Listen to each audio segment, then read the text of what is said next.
ಈ ರಸ್ತೆ ಮದುವೆ ಮನೆಯಲ್ಲಿ ಎಷ್ಟು ಸುತ್ತಾಗುತ್ತೆ ಅಂದ್ರ ಈಗ ಬರ್ತಾ ಇದಾರ ಅವರು ಮದ್ವೆ ಹೆಣ್ಣು ಇವ್ರ. ಇವತ್ತೇನಪ್ಪ ವಿಶೇಷ ಅಂದ್ರೆ ಇವತ್ತು ನಮ್ಮ ಅಣ್ಣನ್ ಮದ್ವೆ ಇದೆ. ಸೊ ಇವತ್ತು ಮುಹೂರ್ತ ಇದೆ. ಸೊ ಅವ್ರ ಮದ್ವೆಗೆ ಹೋಗ್ಬೇಕು. ಅಂದ್ರೆ ಇಲ್ಲೇ ರೂಮಲ್ಲೇ ಉಳ್ಕೊಂಡಿದೀವಿ ನಾವೆಲ್ಲ. ಸೊ ಈಗ ಮದ್ವೆ ಮಂಟಪಕ್ಕೆ ಹೋಗಿ ಅಲ್ಲಿಂದ ಶುರು ಮಾಡೋದು ಇವತ್ತಿನ ದಿನ. ಸೊ ಇನ್ನ ಯಾರ್ಯಾರು ಈ ಚಾನಲ್ ನ ಸಬ್ಸ್ಕ್ರೈಬ್ ಮಾಡಿಲ್ವೋ ಈಗಿಂದಾನೆ ಸಬ್ಸ್ಕ್ರೈಬ್ ಮಾಡಿ, ಹಾಗೆ ಬೆಲ್ ಐಕಾನ್ ನ ಪ್ರೆಸ್ ಮಾಡಿ, ಹಾಗೆ ಈ ವಿಡಿಯೋನ ನಿಮ್ಮ ಫ್ರೆಂಡ್ಸ್ಗೆ ಹಾಗೆ ಫ್ಯಾಮಿಲಿಗೆ ಶೇರ್ ಮಾಡಿ ಅಂತ ಹೇಳ್ತಾ ಈ ವಿಡಿಯೋನ ಶುರು ಮಾಡೋಣ ಇಲ್ಲಿಂದ. ಸೊ ಬನ್ನಿ ತೋರಿಸ್ತೀನಿ ಏನೇನ್ ಮಾಡ್ತೀನಿ ಇವತ್ತು ಅನ್ನೋದು. ಸೊ ಫಸ್ಟ್ ನನ್ನ ಔಟ್ಫಿಟ್ ನ ತೋರಿಸ್ತೀನಿ, ಯಾವ ತರ ರೆಡಿ ಆಗಿದ್ದೀನಿ ಇವತ್ತು ಅನ್ನೋದು. ಔಟ್ ಇದೆ. ಸೊ ಇದು ಜಸ್ಟ್ ಮುಹೂರ್ತಕ್ಕಷ್ಟೇ ಹಾಕೋತಿರೋದು. ಮತ್ತ ಅದಾದ್ಮೇಲೆ ಇನ್ನೊಂದು ಸೂಟ್ ಇದೆ, ಅಂದ್ರೆ ಬ್ಲೇಸರ್, ಅದಕ್ ಮ್ಯಾಚಿಂಗ್ ಹಾಕೋಬೇಕು. ಅವು ಇನ್ನೇ ನೋಡ್ತಾ ಇದೀವಿ. ಒಳಗಡೆ ಮದ್ವೆ ಮಂಟಪಕ್ಕೆ ಹೋಗ್ಬೇಕು, ಬಟ್ ಅದಕ್ಕಿಂತ ಮುಂಚೆ ತಿಂಡಿ ತಿನ್ಬೇಕು. ಸೊ ತಿನ್ನಕ್ ಬಂದಿದೀವಿ. ಹೊಟ್ಟೆ ಬೇರೆ ಹಸ್ಬಿಟ್ಟೈತೆ ನಂಗಂತ ಇವಿ, ಯಾಕಂದ್ರೆ ನೆನ್ನೆ ಎಲ್ಲ ಕೆಲಸ ಮಾಡ್ಬಿಟ್ಟು ನಿನ್ನೆನೂ ಅಷ್ಟು ಕರೆಕ್ಟ್ ಆಗಿ ತಿಂದಿಲ್ಲ. ಸೊ ಈಗ ತಿನ್ಬೇಕು. ಹೋಗೋಣ. ಮದ್ವೆ ಮಂಟಪ ರೆಡಿ ಆಗೈತೆ, ಜನ ಬರೋದಕ್ ವೈಟಿಂಗ್ ಅಷ್ಟೇ.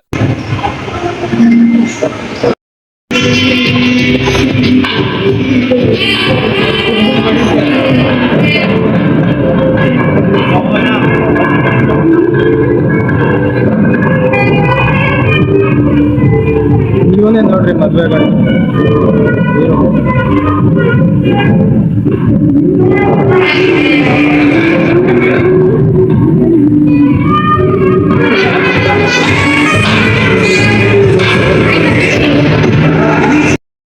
ಈಗ ಒಳಗಿದೀವಿ. ಹಿಂದ್ಗಡೆ ಬರ್ತಾವ್ರವ್ರು ಮದ್ವೆ ಗಂಡು ಹೆಣ್ಣು.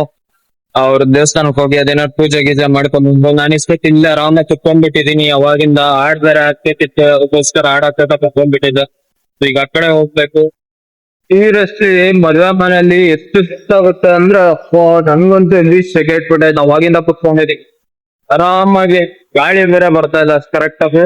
ಹಿಂದ್ಗಡೆ ಅಲ್ಲಿಂದ ಬರ್ತಾರೆ ಲಾಸ್ಟ್. ಸೊ ಈಗ ಮದ್ವೆ ಮಂಟಪದ ಹತ್ರ ಹೋಗ್ಬೇಕಿನ್ನ. ನಾನು ಆರಾಮಾಗಿ ಕುತ್ಕೊಂಡ್ಬಿಟ್ಟಿದ್ದೀನಿ. ಮುಂದ್ಗಡೆ ಸಾಂಗ್ ಹಾಕೊಂಡು ಕುತ್ಕೊಂಡ್ಬಿಟ್ಟಿದ್ದೀನಿ ನಾನು ಪೂರ್ತಿಯಾಗಿ.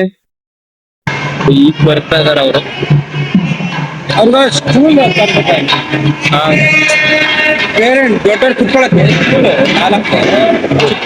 ಅವ್ರೇನೋ ಅವರು ಸ್ವಾಮಿ ಅವರು ಅದೇನೋ ಪೂಜೆ ಪುನಸ್ಕಾರ ಅಂತ ಒಳಗೆ ಏನೋ ಹತ್ತಕ್ ಬಿಡ್ತಾ ಇರ್ಲಿಲ್ಲ.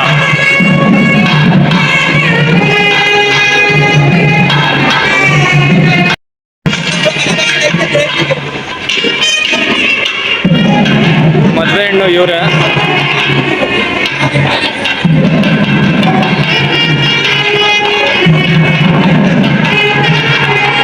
ಅವ್ರ ತಂದೆ ಅವರು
ಫೈನಲಿ ಮದ್ವೆ ಮುಗೀತು ಪೂರ್ತಿ. ಸೊ ಬ್ಯಾಚುಲರ್ ಲೈಫ್ ಒಂದಂತೂ ಕಂಪ್ಲೀಟ್ ಆಯ್ತು. ಇನ್ಮೇಲೆ ಏನಿದ್ರು ಎಲ್ಲ ವೈಫ್ ಮಾತೆ ಕೇಳ್ಬೇಕಾಗಿರತ್ತೆ ಅವನ್ಗೆ. ಸೊ ಮದ್ವೆ ಅಂತೂ ತುಂಬಾ ಅಂದ್ರೆ ತುಂಬಾ ಚೆನ್ನಾಗಾಯ್ತು. ಸೊ ಇವಾಗ ನಾವು ಅಷ್ಟೇ ಒಂದ್ ಸ್ವಲ್ಪ ರೆಸ್ಟ್ ಮಾಡ್ಬೇಕು. ಎಲ್ಲ ಮುಗೀತು, ಎಲ್ಲ ಎತ್ತಿಕ್ಕಿ ನಾವು ಡ್ರೆಸ್ ಚೇಂಜ್ ಮಾಡ್ಕೊಂಡು ಈಗ ನಾನು ಈಗ ಇನ್ನೊಂದ್ ಸ್ವಲ್ಪ ಅವ್ರದ್ದೇನೋ ಎತ್ತಿಕ್ಬೇಕಂತ ಏನೇನೋ ಐಟಮ್ಸ್ ಗಳಿದಾವೆ ಎತ್ತಿಕ್ಬೇಕು ಹೋಗ್ಬೇಕು. ಸೊ ಇವತ್ತಿನ ವ್ಲಾಗು ಇಲ್ಲಿಗೆ ಮುಗಿಯುತ್ತೆ. ಮದ್ವೆ ಅಂತೂ ಸೂಪರ್ ಆಗಾಯ್ತು ಅಂಡ್ ತುಂಬಾ ಖುಷಿ ಆಯ್ತು. ತುಂಬಾ ದಿವಸ ಆದ್ಮೇಲೆ ಇದೆಲ್ಲ ನಾನು ನೋಡಿರೋದು, ಅದಕ್ಕೋಸ್ಕರ ಅಷ್ಟೇ ಗೈಸ್ ಇವತ್ತಿನ ವಿಡಿಯೋ. ಇವತ್ತಿನ ಮದ್ವೆ ಬ್ಲಾಗ್ ಇಲ್ಲಿಗೆ ಮುಕ್ತಾಯ ಆಗಿದೆ. ಸೊ ನೆಕ್ಸ್ಟ್ ಮುಂದಿನ ವಿಡಿಯೋದಲ್ಲಿ ಡಿಫ್ರೆಂಟ್ ಕಂಟೆಂಟ್ ಜೊತೆಗೆ ಬರ್ತಾ ಇದ್ದೀನಿ. ಸೊ ಈ ವಿಡಿಯೋನ ಇಲ್ಲಿವರೆಗೂ ನೋಡಿರ್ತೀರಾ ಅಂದ್ರೆ ನಿಮ್ಮೆಲ್ಲರಿಗೂ ಇಷ್ಟ ಆಗಿರುತ್ತೆ. ಸೊ ಹಾಗೆ ತುಂಬಾ ಅಂದ್ರೆ ತುಂಬಾ ಎಂಜಾಯ್ ಮಾಡಿದೀನಿ ಇವತ್ತು. ಸಕ್ಕತ್ತಾಗಿತ್ತು, ಹೆವಿ ಸುಸ್ತಾಗ್ಬಿಟ್ಟಿದೆ. ಹಾಗೆ ಇನ್ನೊಂದ್ ಸ್ವಲ್ಪ ಕೆಲಸ ಇದೆ, ಆ ಕೆಲಸನೆಲ್ಲ ಮುಗಿಸ್ಕೊಂಡು ಮತ್ತೆ ಸಿಗುವ. ಹಾಗೆ ನೆಕ್ಸ್ಟ್ ಕಂಟೆಂಟ್ ಡಿಫ್ರೆಂಟ್ ಆಗಿರುತ್ತೆ. ಸೊ ಆ ಕಂಟೆಂಟ್ ಗೋಸ್ಕರ ವೈಟ್ ಮಾಡ್ತಾ ಇರಿ. ಇನ್ನು ಯಾರು ಈ ಚಾನಲ್ ನ ಸಬ್ಸ್ಕ್ರೈಬ್ ಆಗಿಲ್ಲ ಅಂದ್ರೆ ಈಗ ಸಬ್ಸ್ಕ್ರೈಬ್ ಆಗಿ, ಹಾಗೆ ಬೆಲ್ ಐಕಾನ್ ನ ಪ್ರೆಸ್ ಮಾಡಿ, ಹಾಗೆ ಈ ವಿಡಿಯೋನ ನಿಮ್ಮ ಫ್ರೆಂಡ್ಸ್ ಹಾಗೆ ಫ್ಯಾಮಿಲಿಗೆ ಶೇರ್ ಮಾಡಿ ಅಂತ ಹೇಳ್ತಾ ಈ ದಿನ ನಾನು ಮುಗಿಸ್ತಾ ಇದ್ದೀನಿ. Thank you one and all.